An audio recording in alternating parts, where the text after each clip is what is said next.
The Darkangel by Meredith and Pierce, Chapter 7, Darkangel's Dreams. Ariel awoke in the dark of the first nightfall to a sound she had never heard before. It was not the moaning of the wraiths, nor the shrieking of the gargoyles, though they too soon added their voices to the uproar. It was rather a kind of shouting, a series of painful cries, and then silence again, or rather a silencing of the crying voice. The wraiths continued to wail and moan, and the gargoyles to chatter and scream, as they had not done for many day-months. Ariel rose from the mat of rushes where she slept and slipped out into the hall, then down the many steps into the caverns under the castle. As she descended, the cries began again, nearer. Below her she saw the Darrow coming up the bank with a rushlight in one hand. "What is it?" she cried, as she left the last step and her foot touched sandy shore.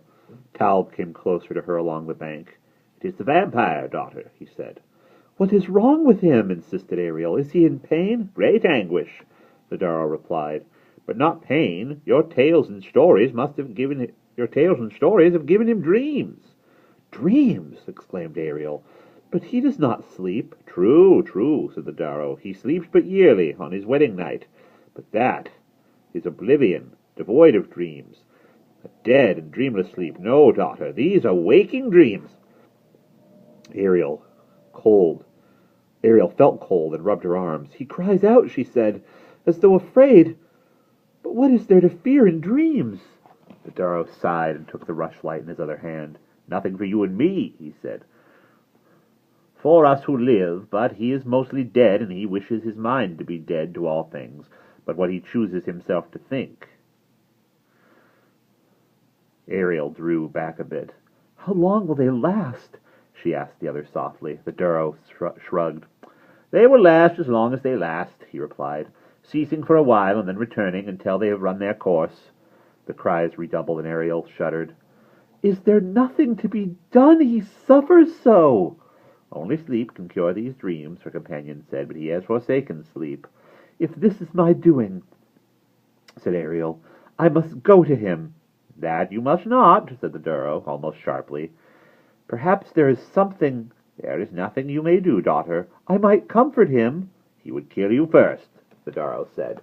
"He is searching the castle for you now. Did you know it?" Ariel drew back again with a sudden alarm. Not since she had first come to the castle had she feared the Darkangel, feared to displease him perhaps, but not for her life.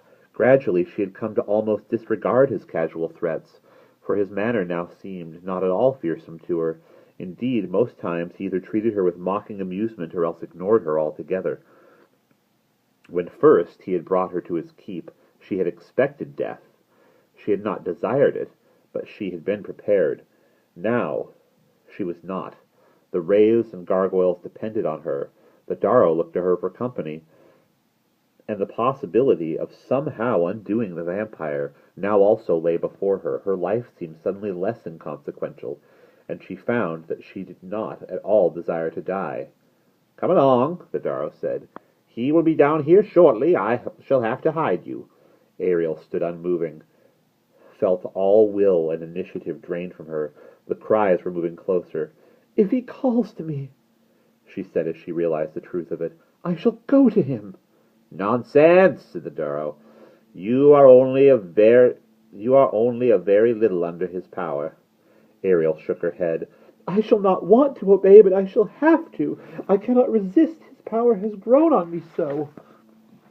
"Then I will stop your ears with wax," said the Darrow, coming forward and grasping her hand. "Now come along." Ariel went, hardly realizing at first that she did so. "Where are you taking me?" she said in a moment. "To the treasure room," he answered, pulling her after him. "I had hoped to get you deeper into the caves, but we've no time now. Don't fear. We shall be safe enough in the treasure room, only we must hurry." They splashed across the stream and clambered onto the opposite bank. Ariel could hear the cries of the vampire drawing closer, was beginning to be able to distinguish some words. They were disconnected and made no sense, but their effect was hypnotic. She wanted to stop, to listen, to stand forever, trying to catch their meaning. The Darrow pulled her over to the ivory door and practically had to drag her through. The door closed behind them, and the sound of the words diminished. As they moved out from behind the partition and into the room itself, the noise lessened further. They burned the little fire of driftwood in the middle of the room as before. The Darrow led her over to it. She realized dimly that the shouting had now ceased altogether. She sank down beside the fire, feeling suddenly very spent. "I shall go and fetch the wax now," said the Darrow. "I shall be gone for a little while. He will begin calling you again very shortly, no doubt. Do not answer. Do not even listen. Hold your ears if you must, and stay in this room." The Darrow turned away from her then and left by the other hidden door. Ariel lay down and laid her head on her arms. She listened to the soft, irregular snapping of the driftwood as it burned. Then she heard the Darkangel again. He was much closer. She knew he must be in the caves. He was calling to her. She shut her ears. Lying on her side, with her ears so close to the ground, she could hear his footsteps crunching back and forth in the sand. She knew he was pacing along the far riverbank, searching for her. He called again, but the rock in her hands, on her ears, muffled and changed the sound. She could not tell what he said. She heard a little splash, as though perhaps one of his feet had slipped part way into the water. She heard him cry out in the same moment and scramble back, as if the touch of living water burned. There were no footsteps for a while, and then they tramped off down the bank, irregular now, uneven. He was limping. Ariel uncovered her ears and sat up. She glanced about her. The empty room stood still and unchanging. All was quiet. She waited, and presently the Darrow returned with a lump of beeswax in one hand and a great musty book in the other.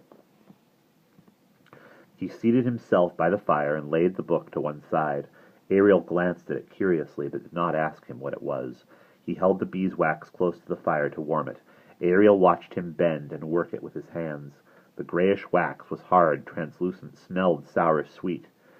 It softened slowly. The vampire's shout rang out so close and clear this time that Ariel jumped. She could tell by the sound of it he was on the near side of the bank. "He's returned," she said, shaken. She had not expected him to be back so soon. The Darrow nodded. "He is afraid to go very far into the caves." Ariel looked at him, startled. "Afraid? But he is so strong and sure. I did not think he could be afraid of anything." The Darrow shook his head and worked the wax. "Oh, he is a great coward. He is afraid of the dark and of his own dreams. He only comes down here now and again to search for—" "Afraid of the dark?" said Ariel. "But—" The Darrow laughed. Yes, I know. He is a creature of darkness, but the witch has not yet taught him to love the dark. Ah, but when she takes his dreams from him, he'll no longer fear it. It will be the light, then, that he'll shun." "The witch," said Ariel. "You mean the water witch, his mother?" The Darrow snorted and said nothing more for a minute. Ariel looked at him curiously. "She is not his mother," he said at last. "What do you mean?" said Ariel. "The Lorelei are barren," the Darrow said, "as are their sons, the Icari. They have forsaken life. No life can spring from them. What children they call theirs, they must steal at an early age." The vampire began to call again. He was some way up the bank by this time, possibly even into the next chamber. Sitting up as she was, with her ears uncovered, Ariel could hear him perfectly. "Where are you?" he cried, and the dull echoes repeated the cry. "Answer me!" His voice sounded ugly to her, angry and on edge. Ariel shuddered and tried not to listen. She watched the Darrow. The fire glanced around the great bare room, anything to keep from hearing him. His voice became suddenly smooth and almost sweet. "Come out," he called, "and I promise not to be angry with you. You haven't really displeased me, but I must talk to you. Won't you come out?" His words rang true, sincere. Hearing them, Ariel could almost believe. "You know I'm very fond of you," the vampire said. His voice sounded so pleasant now. "You've nothing to fear from me. Come out." Ariel had risen to her feet without realizing it. She had always obeyed him. The compulsion was strong to do so now. "I won't hurt you," the Icarus said. "He's lying," said the Darrow. "He'll kill you." "Listen to me," the Darkangel called. "You shouldn't stay down here in these twisting caves. You'll lose your way. Come out now, or I shall be angry." The Darrow held her eyes with his and would not let them go. Ariel backed away from him toward the door. "All I want," cried the Icarus, "is for you to promise not to tell me any more of those tales. Then we can be friends again, agreed? Why won't you answer me?" The Duro stood up. Ariel moved for the door. "Daughter," he said, "don't go to him." "I can't help it," cried Ariel softly. "I know he is lying, but I cannot disobey him." "Try. You are only a very little under his power, child. You can still free yourself, if only you want to." Ariel moaned in despair. "But I do want to," she faltered. "I want to go to him. I want to spend all my life in his service. I want to die for him." "Once you wanted to kill him," the Duro said. Ariel closed her eyes and whispered, "Yes." That was also true. "And would you leave the wraiths to their fate of death?" the Duro said. Ariel shook her head. "No, no. Then you must not let him take you." "Listen," cried the vampire, frustration beginning to override the honey in his tone. "You needn't fear about the bats and the lizards. I won't catch them any more if you don't want." His voice broke suddenly with rage, and he shouted, "Where are you, you worthless little drudge? Come out now so I can kill you. How dare you resist me? Obey!" Ariel was shaking. She could not move. "Why?" the Darkangel roared. His voice rose and trembled. "Why have you done this to me? Telling me tales, sending me dreams, lies! They are all of them lies. Tell me no more of them." He broke off suddenly. The timbre of his voice changed, grew frantic. He was not speaking to her any more. Go away, he said in a frightened whisper. "I don't want to think about you any more. I left you behind a long time past. Why have you come back? Go away." Silence for a moment. Ariel could hear nothing but the fire snapping and her own uneven breathing. "What is it?" she breathed. "His dreams," said the Duro softly. "Don't come near me!" shrieked the vampire. "Don't look at me! Don't touch me! I am the master here! You must obey me! Obey me!" His voice trailed off into a wail. Ariel was shaking so hard she could scarcely speak. She said, "I have done this to him." The Duro shook his head. "He has done this to himself. What you have done and will do may be—" "I want to go to him," said Ariel. "Do not," said the Duro sharply. "Even now he is treacherous and dangerous." "He weeps," said Ariel. The Duro shook his head. "I can hear him," she insisted. "He has no blood," the Duro said, "nor tears. He is baiting you." "You are wrong," answered Ariel. "I think he truly suffers." "That may be," the Duro told her, "but he will soon recover." Ariel listened to the vampire's dry sobbing. He moaned, "Leave me! Leave me! Why do you haunt me so? I want no more dreams! No dreams, please!" Ariel put her hands to her ears and sank down. "I cannot stand this more. Stop my ears!" The Duro came forward, the beeswax in hand. The wax was hot and soft in her ear. He pressed it into place, then turned her head to reach the other.